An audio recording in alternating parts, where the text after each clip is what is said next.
No, no problem. Hey everybody, this is Mike from Life Starts with Food Health Coaching, and I'm not with a health expert or anything today. I'm with just a really good friend of mine.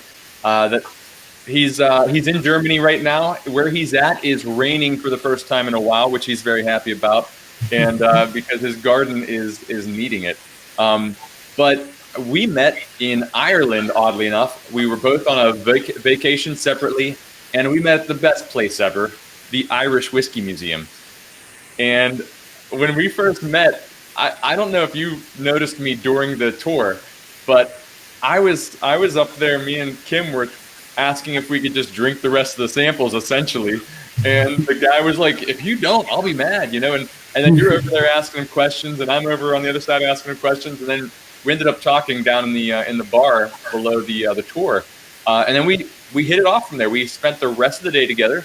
Like a good, 12 hours together after that, and then never saw each other again for over a year until we came and visited. So we got to come and visit you in Germany, your beautiful house in Germany, and you showed us all around and just treated us amazingly. So Thomas Waitzhofer. So excited to share you with my friends. We generally have a standing cigar and bourbon date about once a month on a Saturday. So it'll be like 10 a.m. for me drinking and like mid-afternoon for you. So Thomas, say hi to everybody. Sorry? Go ahead, say hi to everybody. Hi. Yes, hi. I'm Thomas from Germany, very south of Germany, from Bavaria. It's raining, as Mike said, and I'm very happy about it because we had a long period of drought actually.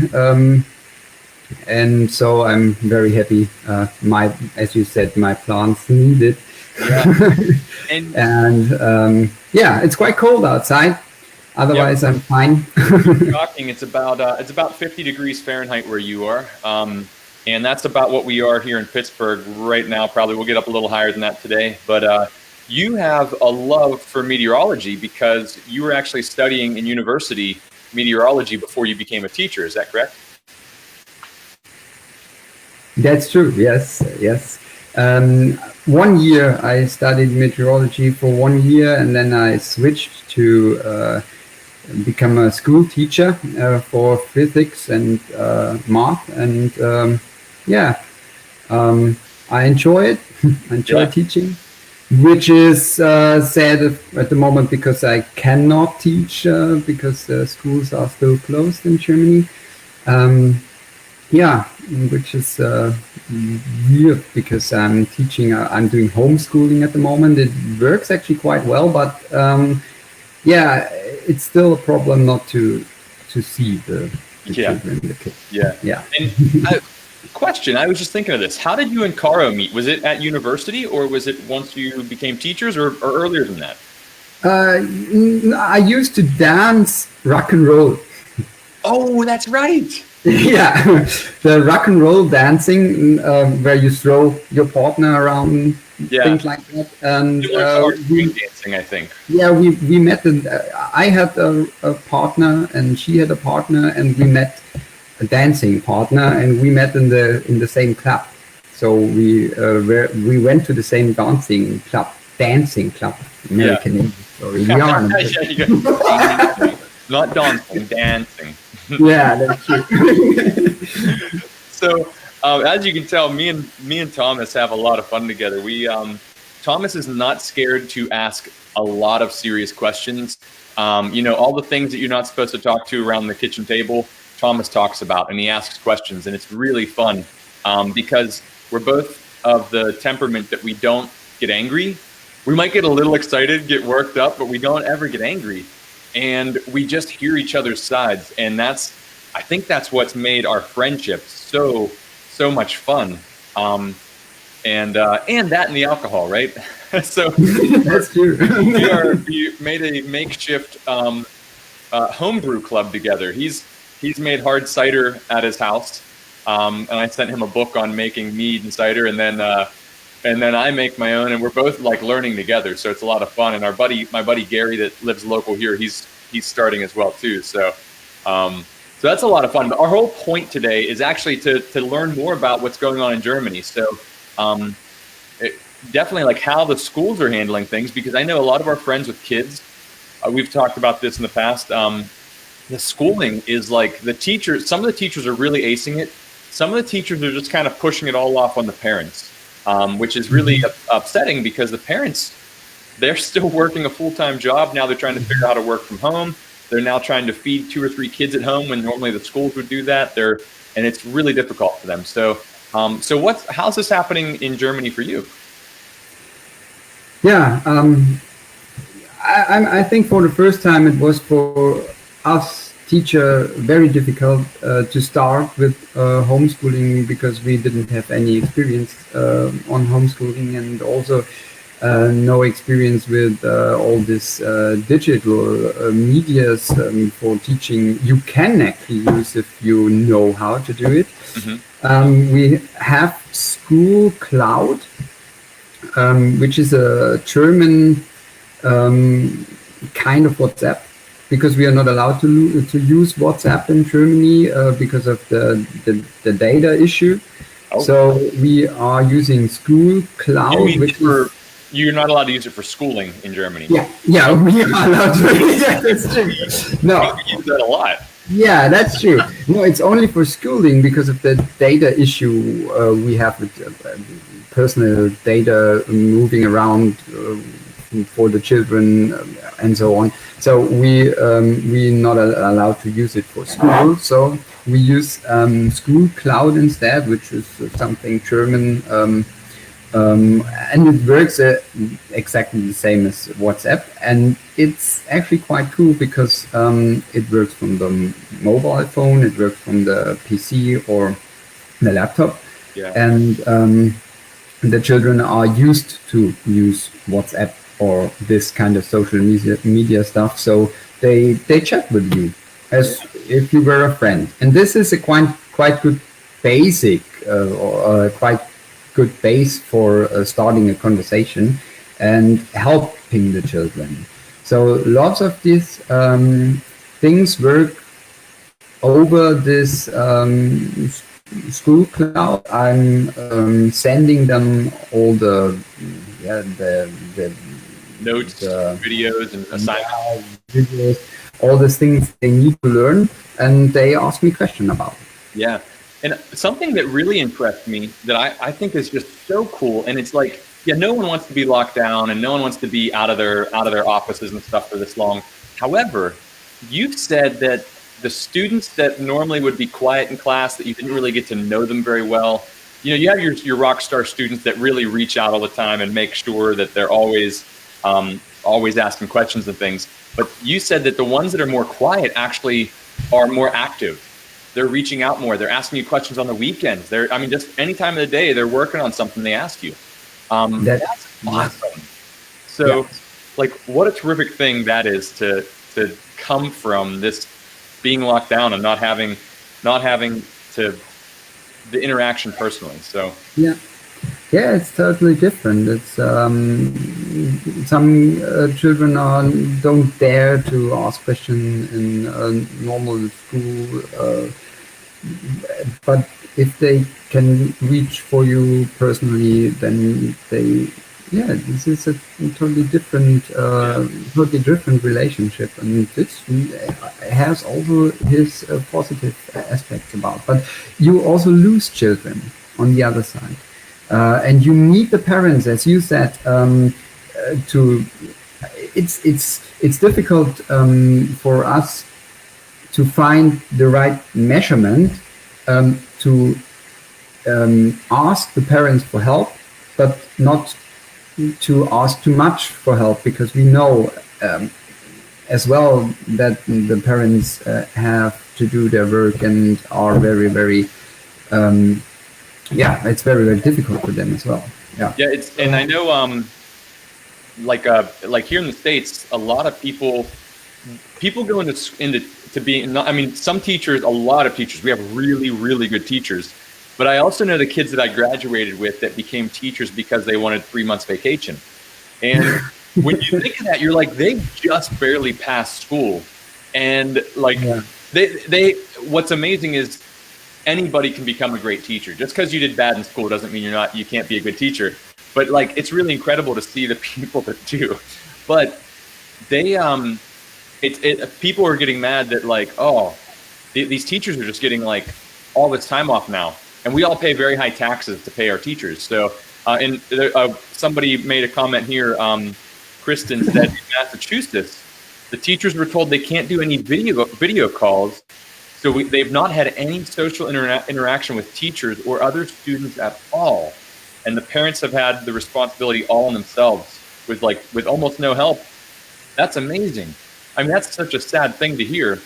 Thanks for sharing that, Kristen. And yeah, we hear stories like that across the whole U.S. And it's so silly. Here in Pennsylvania, we actually have, we call it cyber school, where kids that just don't like to be in school, or they opt out of schooling somehow, they can do all of their schooling online. They have a couple classes. They might go a few times a month to a location. But for the kids that don't excel in social situations, this is a good thing for them.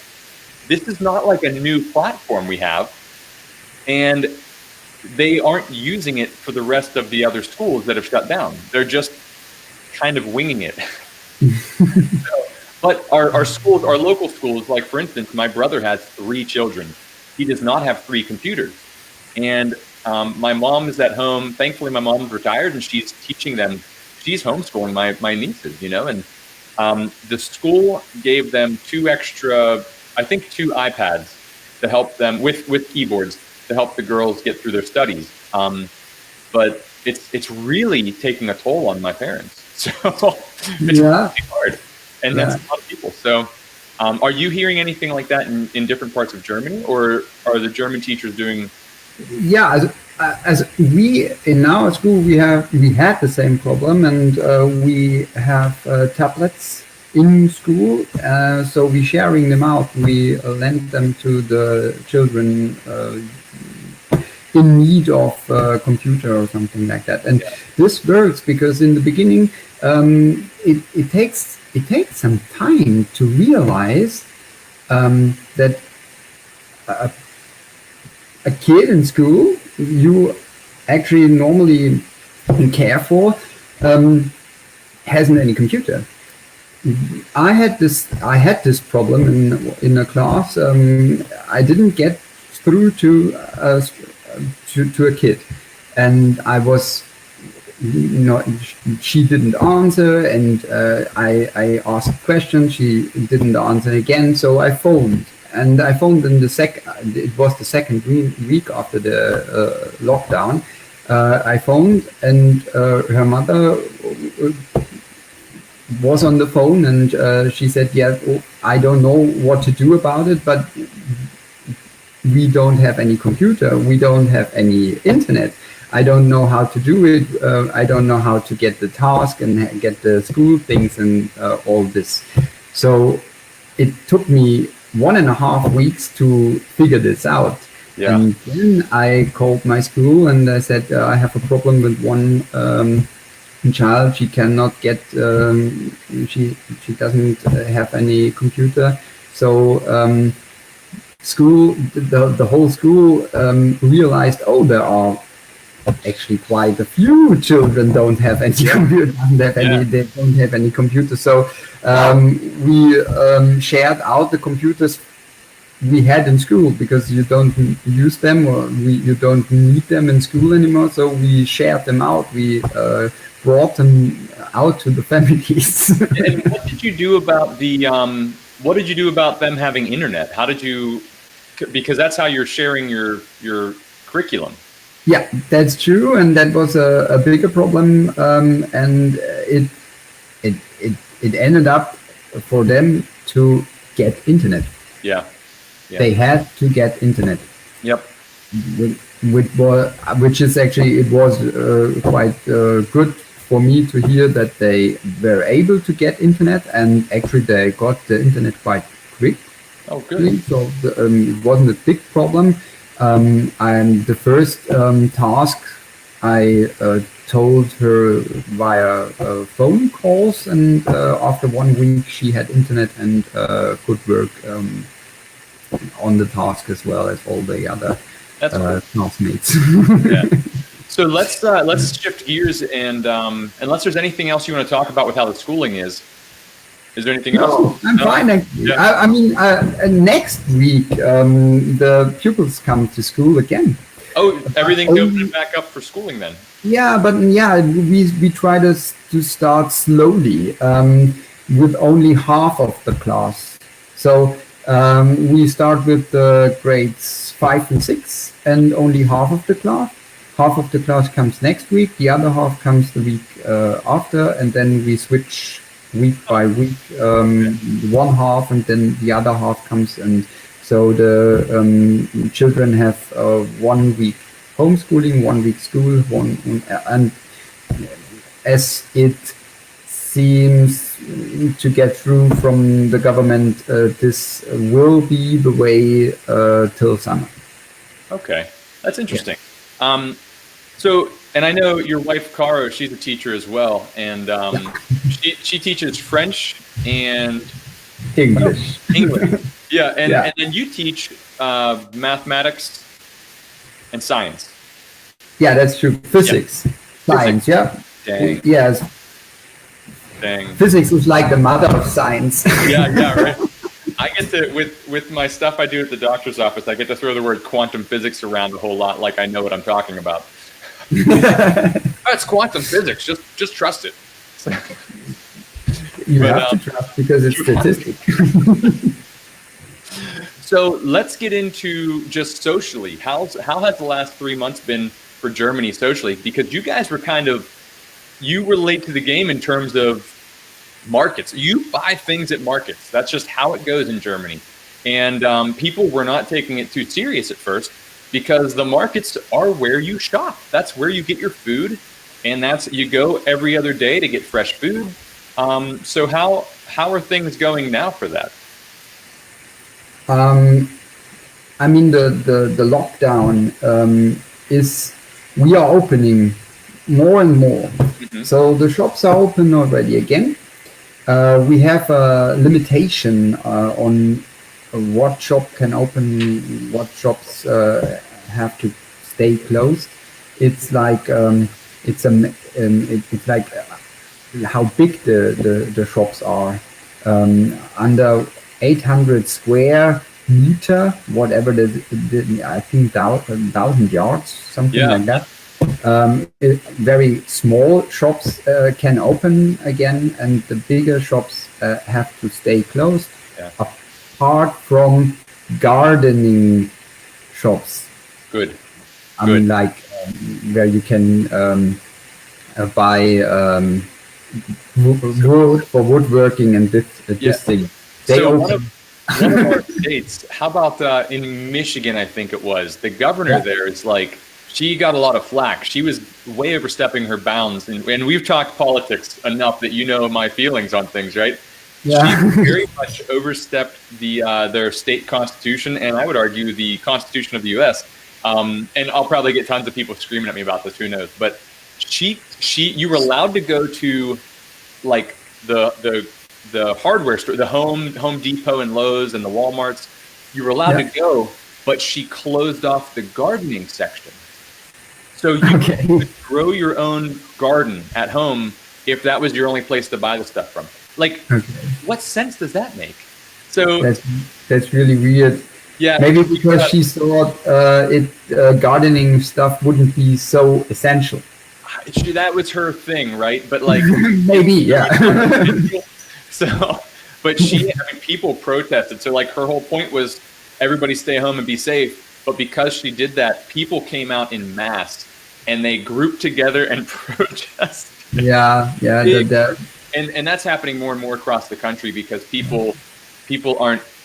They're not letting some businesses open. Other businesses, they're allowing, like a restaurant to open up and only allow 25% 25% of the people in. A restaurant barely could handle itself with 75% capacity. The margins are too slim. So restaurants are just going to stay closed, most of them, until it's fully allowed open, which is a shame because Kim and I still didn't get to celebrate our 10-year anniversary out at a restaurant. because that's all that matters. Yeah, that's true. That's true. Yeah. I mean, this all this socializing and all this meeting and all the also the economy facts are getting very bad, and they start, of course, to people to ask questions, and if all these regulations are not really good made, then people don't understand it. Yep. So this is the big problem we have now, is how to mix this, like how to fit it together, the economy and the health aspects of this of this situation, which is like a crisis. It is a big crisis, and I think we cannot do the one thing and we cannot do the other thing. I think we have to balance in between. We have to open up as far as possible, and we have to stay careful as much as possible as well. It's almost like it's like a sorry, yeah. With anything, when there's like cold and flu, and this is more severe than a cold or the flu. But to be honest, the flu, you can have a lot of negative side effects of the flu. There's a lot of people that have lifelong illness because when they had the flu, it was so severe that it does stuff, just like this does. So with that, like, don't you just keep your grandparents at home during flu season? Don't you just, like, there's some common sensality to the whole situation that we're missing.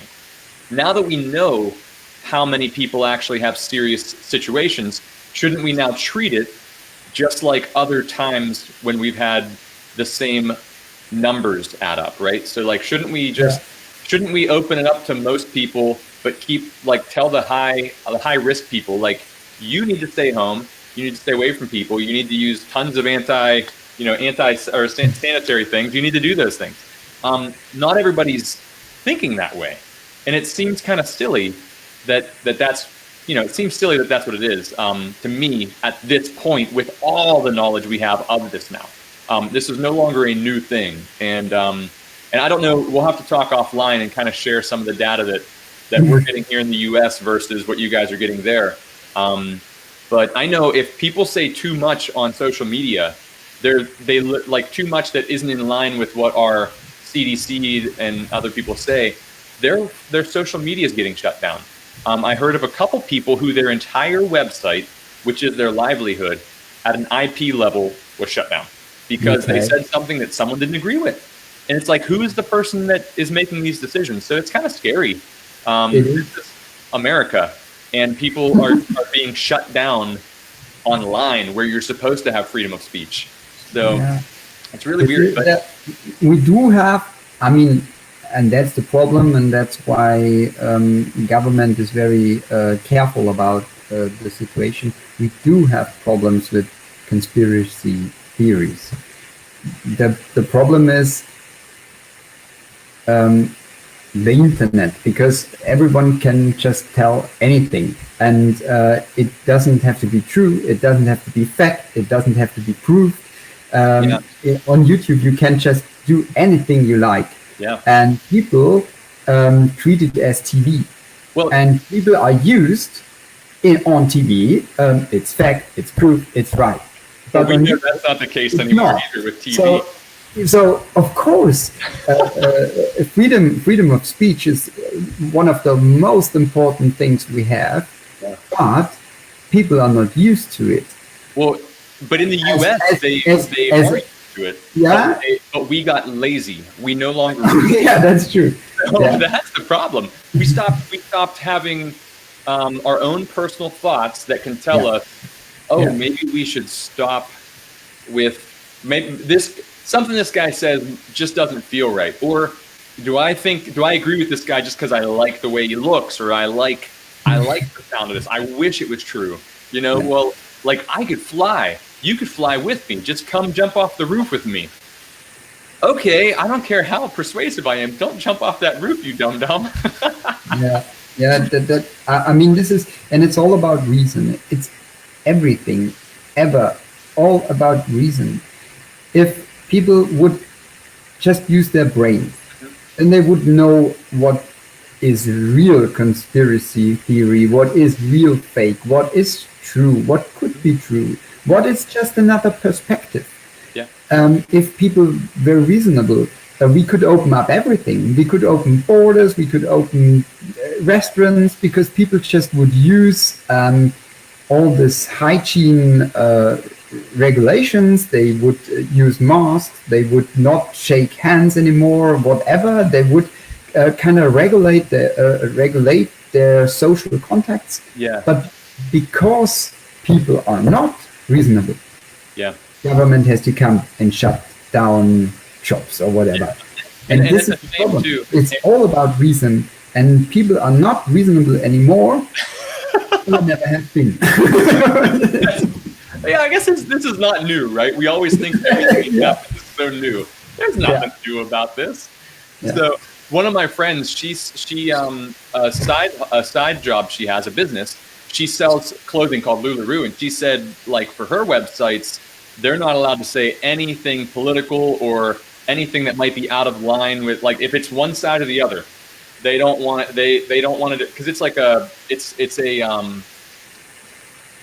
I can't. You buy it, like, it's almost like having a storefront, but it's out of your house. So you're allowed regions. So she has like her region. So if you have that, you cannot talk anything political or anything, which is good. I mean, that's because she's representing a bigger company. So but she said, yeah, if you do that, I mean, most likely I would assume that the company itself would shut them down for that one.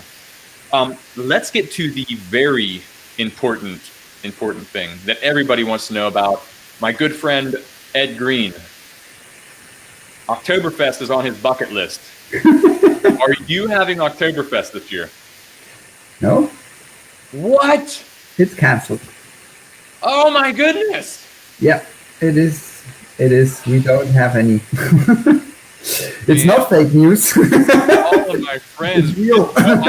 You would think that would be big news in the U.S. because people in the U.S. love Oktoberfest. Bavaria is the beer drinking part of Germany, which is where you're from. I have a friend that's from the northern part. That he lives here, but his family's from the northern part, and they're wine guys.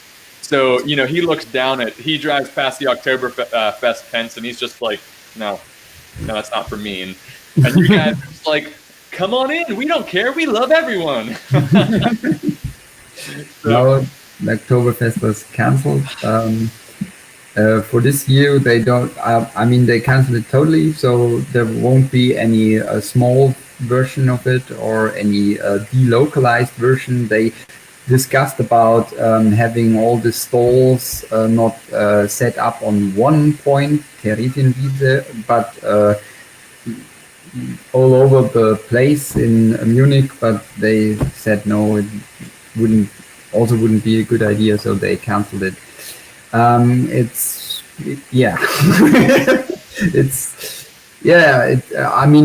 the Oktoberfest is something very, very special, something the whole world knows about, and it's really sad, but maybe it has to be. I mean, we don't.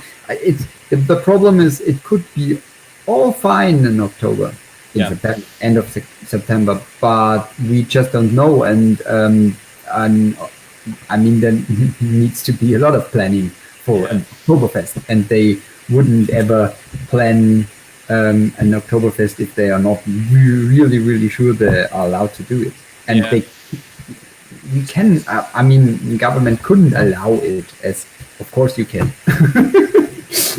So are you guys shutting down all of your local events as well? Because I know when we were there was a very small scale festival that was actually for tractors. Like where I live, that's called very rednecky. Like that's rednecky. Like that. Like I've been to stuff like that here, and it cracks me up. What Kim say? Kim said Oktoberfest with a K. Oh, I spelled it wrong. I'm so sorry, guys. I spelled Oktoberfest wrong. I spelled it with a C. I didn't even see it. Oh, man. The German didn't even correct me. I did. No. Let's fix that, right? I was so nervous about the interview. I didn't even know what you're thinking about that. What a loser that guy is, huh? There we go. I knew it looked wrong. So, but what was I just saying? Thanks a lot, Kim, for the interruption. Oh, the small time festival. So we went to a tractor festival where there was yak races, and there was a tractor that must have had a ton of torque because they had it on a big loop. Just like when you see the motorcycles at circuses and fairs in the U.S. that will get some momentum going, and then they go and do a loop. So it was a big tractor they did that with, and but it was just terrific. You walk in, the tent's got all flooring down. They bring in flooring, and they as soon as you walk in, people are walking up to you with a tray of 1 liter mugs, and which is the picture we had on. The picture that I had on the thumbnail for this when it was scheduled was me and you at that festival with beer in our hands. So, and I can't drink beer most of the time, but I can drink beer fairly okay in Germany if I stay away from the wheat beer. So, it's interesting the differences in those things. But man, what a bummer. So are those small time ones canceled as well? Yeah, they are until end of June at least. Oh, well, that's good. So at least you're still going to have those for later in the year. I mean, we don't know how it's going to work out, but yes, so far it seems to be okay, and they try to allow it from July on. Yeah. Well, sunshine. There's plenty of proof that's showing that sunshine kills. Not just this virus, but it kills a lot of viruses in a matter of, at most, like a minute and a half. If it's 80 degrees out for us, which would be like, I don't even know, 20 something for you, 25. If it's, 25, 26 degrees out. If it's that hot, the sunshine just obliterates viruses really fast. So. That's why we don't have a lot of flus and things in the summertime, right? So there's a lot of colds and flus that just go away. And then they kind of resurface for whatever reason. But so really, if you guys have sunshiny days, get out in the sun. It doesn't just kill it on surfaces. You get enough sunshine that can potentially, maybe it's just a hypothesis I have, but it can potentially boost your body's immune system and help your body kill these things. I'm not a doctor, so I can't say these things. I'm just a random guy who's researched way too much. So I want to show off some of what we got to see when we were at your house. So is there anything else you want to talk about with what? Something that you told me before, the social distancing rules that you guys put in place. There was a 20,000 euro fine if people were caught too close together, huh? That's true. Yeah, that's true. Wow. So they as Germany decided to shut down the country, they did it really, can you say properly? Yeah, they did it properly. Properly. They said. You mean like British properly? They said,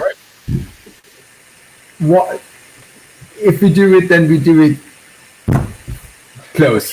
Then we close it. We lock down everything. Yeah. So and it helped us to get out of this situation of raising figures, how do you say the figures, the infection figures right now. It helped us a lot, and we managed actually quite well.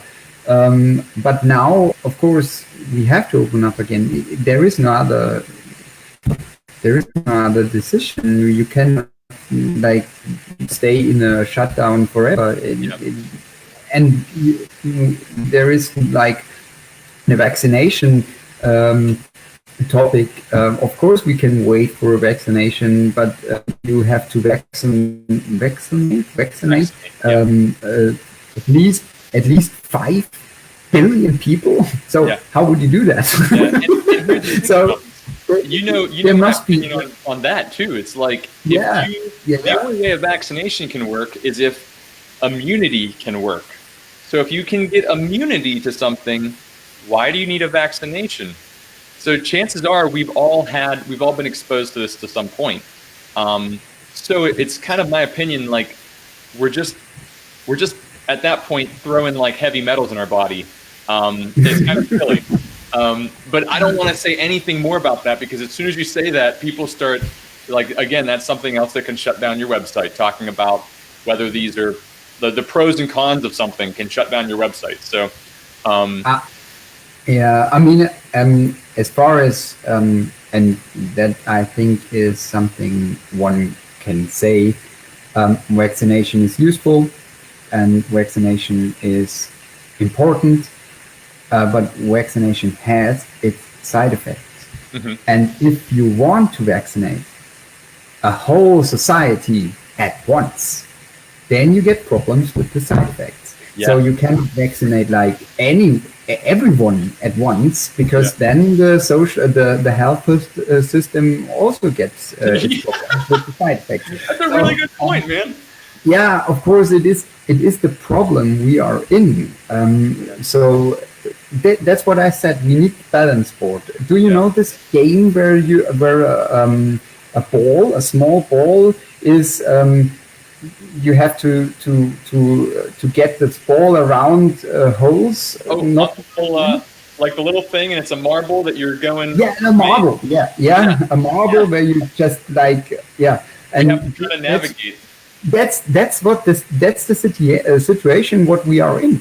Lockdown, too much. Open up, too much. And we have to get the marble through in the right way. And that's the balancing. This what I think is important, and this is what we have to do, because there is no other way out of this. Yeah. But one last important and funny aspect I figured out is that here in Germany, very conservative people, the conservative parties, and all the conservative people are very in favor of lockdown. Huh. And in America, it's just the other way around. How interesting is that?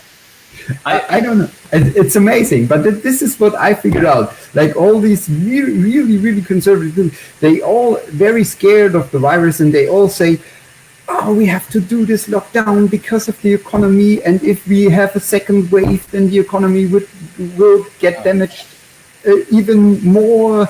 And all the very strong conservative people here want the lockdown and want to stay in the lockdown longer. And all the liberal and the democratic parties and the social parties, they all want to open up the lockdown. And in America, it's just the other way around. That's so interesting. So, and I wonder if it's based on the leadership, because a lot of, like, we have a conservative, a Republican leader right now, and I know a lot of the Republican pundits on the radio and TV and stuff, they were, as soon as he said go, they were all about it. Before when he was like not sure he wanted to, they were like, nope, we shouldn't do this at all. And it's like, it's just, everybody just speaks for whoever they are backing, no matter what they say. And I think that's so silly.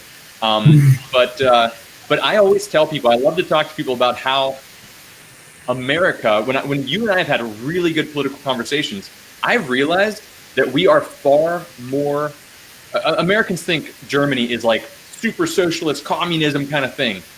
You guys are more democratic of a country than we are, 100%. And I hope that really ticks someone off in the way that they really look into it, because when you and I are first talking, I'm like, we're just talking about social programs and how they work. And I'm like, no, we can never do what you guys do. And then you started telling me how it was.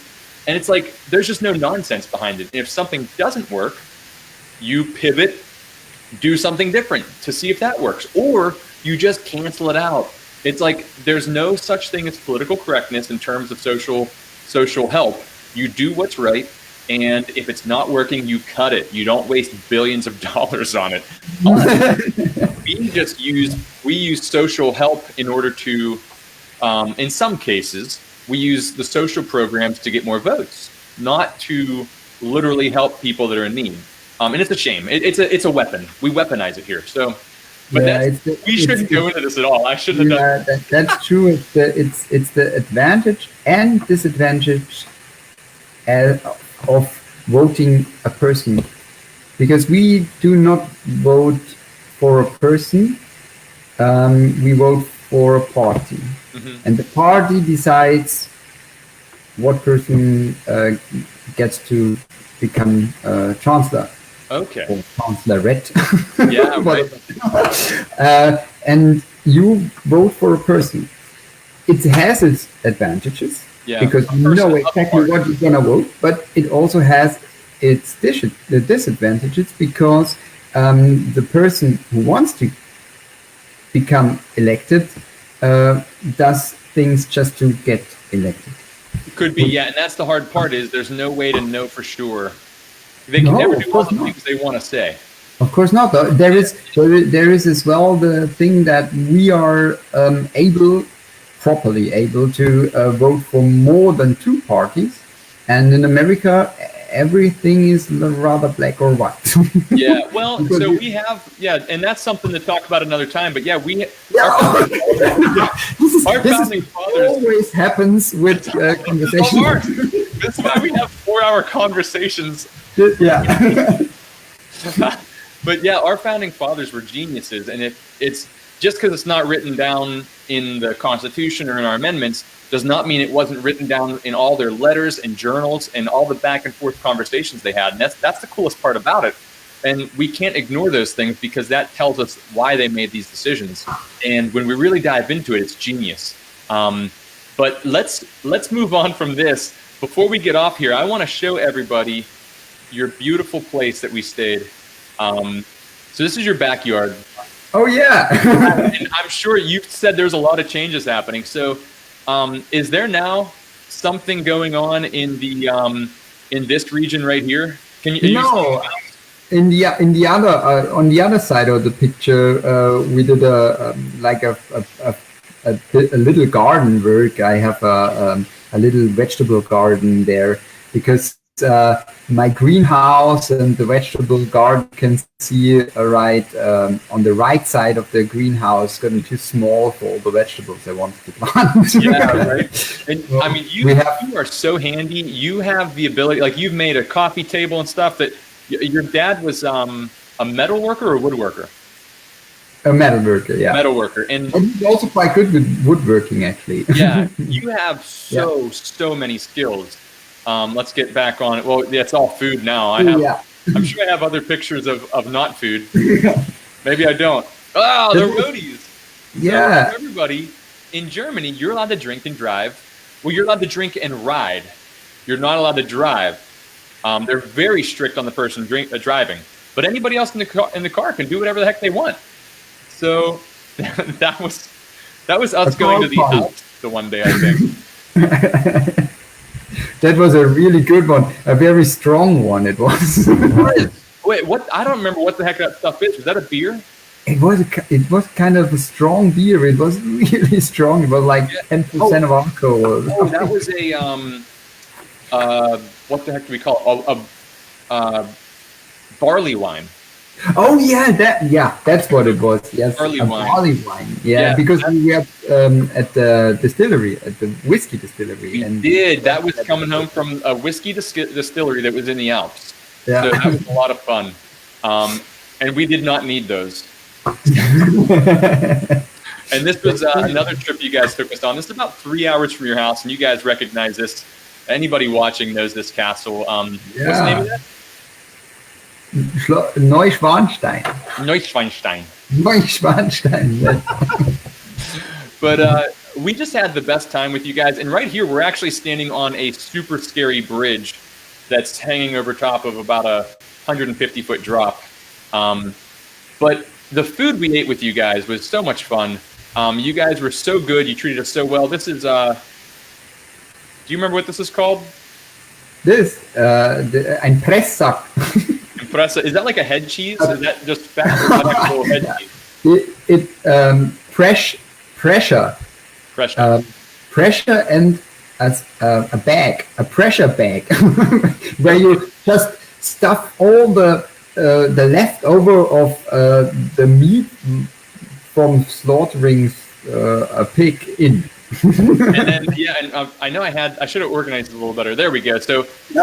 like a prosciutto, a ham, two different types of, or is that specht? Speck, yeah. My buddy Gary's last name that we hang out with.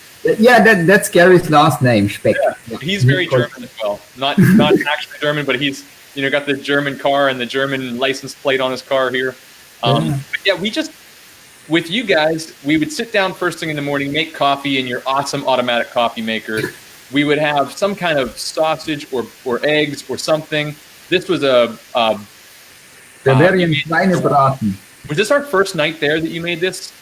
No, I don't think so. On our first night, we had a classical barbecue. That's right, yeah.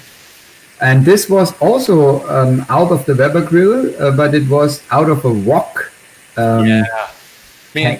Wok can. Yeah, out of a wok can. And it was a class. Oh. Yeah, that was in Munich. In Munich, guys. That was your first site in Munich we showed you. If you can see here, everybody, this is very much a shrine to Michael Jackson. Yes, it is. I mean, and it's just all over. It's been there since his dad, actually, and his dad. Sorry. Yeah. And there is the hotel where Michael Jackson always stayed when he was Is it the one that he hung his children outside the window of? Or the balcony? I don't know. I feel like it was. It looked like that. Okay. To be quite honest, I'm not really. I don't know actually much about Michael Jackson. You never have to apologize for that. Yeah. So, but yeah, I mean, it's just this shed down here. That's, I mean, you just have a way with making something look beautiful. I mean, this is all this work with. Thank you. And your chicken coop down here, we had eggs fresh every day. We would get veggies from the garden. Your carrots were terrific. You have beans growing here. And this is your woodshed over here that oftentimes that's where we, whenever we're having a cigar, you're either in here or you're sitting out here or down here. I mean, that's true. So jealous of all your good fun stuff you have. And it's just the best.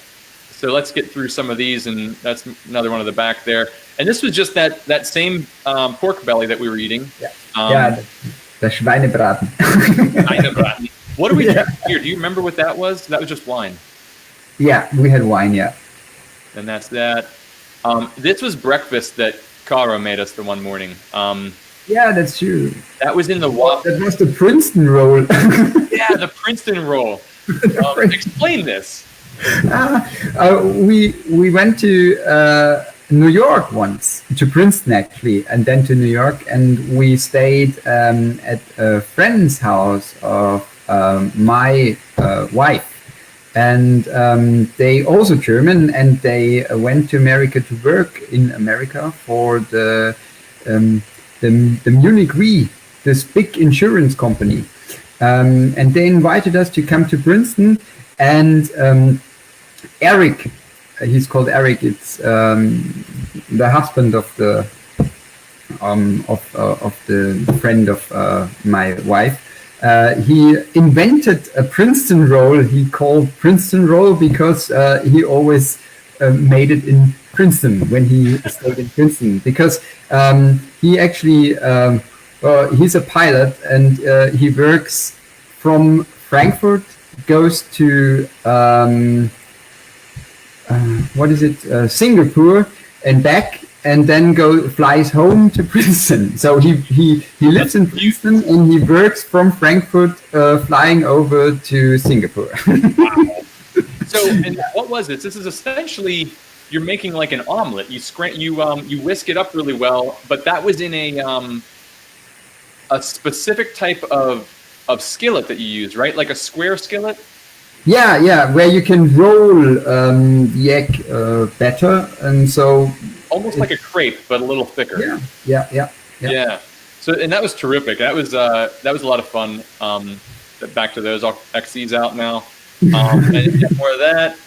And this is Caro. And you guys are just you're one of my favorite couples, period, because you have a gift for talking, much like I do, and Caro, she stays pretty quiet, but when she talks, holy cow, is it intelligent, well thought out, just amazing. And then when you're not around and she actually gets to talk more. Same to you, guy. Yeah, right. It's the same relationship. We are the same couple. It's really fun. And it just and we have a lot of the same beliefs. We actually, when we were in Ireland during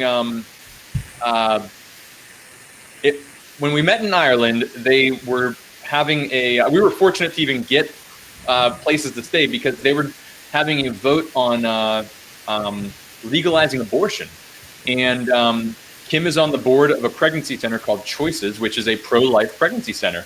And we just didn't bring it up at all, aside from like, man, it's really awkward having every other phone poll with these images of all these different things. And then the next phone poll is like, you know, pro-choice, and then the next phone poll is these images again. And sure enough, we just started talking about it at one point, and we realized like we are completely on the same page. And that was a really like talk about just a positive thing. And then that got into our Christianity, and now I do believe we kind of support each other in that aspect too, which is just that is any friendship should be based on that, and I love that about us. So yeah. Me too. Yeah. My friend Lorianne, when I was showing the pictures of your house, she says it looks very peaceful. Yeah, thank you very much. So it is. Kim said, I want to go back. It's amazing with this Facebook where you can comment. Yeah. This is just the coolest, right? All these people can get on and do stuff, and you can use the same program that I'm using to use it for YouTube. So it'll put it straight on YouTube, and people can do the same thing, make comments and all these things. It's really fun. Probably use it with your kids, your students. So yeah, maybe. Yeah. Well, Thomas, we're hitting like the hour mark of other people watching us. It's like a dream come true for you and I. People should we talk about. Yeah. So it's a good warm up for our normal conversation. I know. Maybe this Saturday we'll have a cigar. I've had the wood burner out in the shed stuffed full because I was supposed to have someone come over the other day, and it got canceled. So it's all ready to be lit up. So I almost want a cold day. You know. Yeah, good. I want a cigar. Yeah. So Thomas, hang on. I'm going to hit the end broadcast. I'm going to say bye to everybody first, but bye. There is literally no place you guys can find Thomas. He does not do social media. If you want to get a hold of him and ask him questions, reach out to me, and I will ask him whatever questions you want. And he is always delightfully welcoming. And like, if you think of all Germans as like unfriendly and stuff, you've never met the Bavarians, the Southern Germans. They are. So you guys are like cozy. Like it's cozy in a sense, right? This stiff, proper Germans are all from the north. And they still have a sense of humor too, but they just don't laugh. They do. But then I like the British humor more. Yeah. It's so sarcastic and dry, and so. Thomas, thank you so much, man. Hang on for a second. I'll end this. And everybody, thank you so much for tuning in and getting to meet one of my best friends here, Thomas, and getting to listen to how other places in the world are kind of treating this situation we're in. And if you take anything from this, take the fact that Thomas and I don't agree on everything. We really do. He just doesn't totally know that he agrees with me. But take the fact that, like, just talk about things friendly. It doesn't matter if you disagree. We're all humans. We're all in this together, and we all have the same fate. We're gonna die, period. So just keep those things in mind and enjoy life while you're here in the best, positive, most godly way possible. So thank you so much, Thomas. Thank you everybody for chiming in, Lorianne and Ed and all you people, and Kristen. Thank you for that too. So all right, see you guys. So, bye.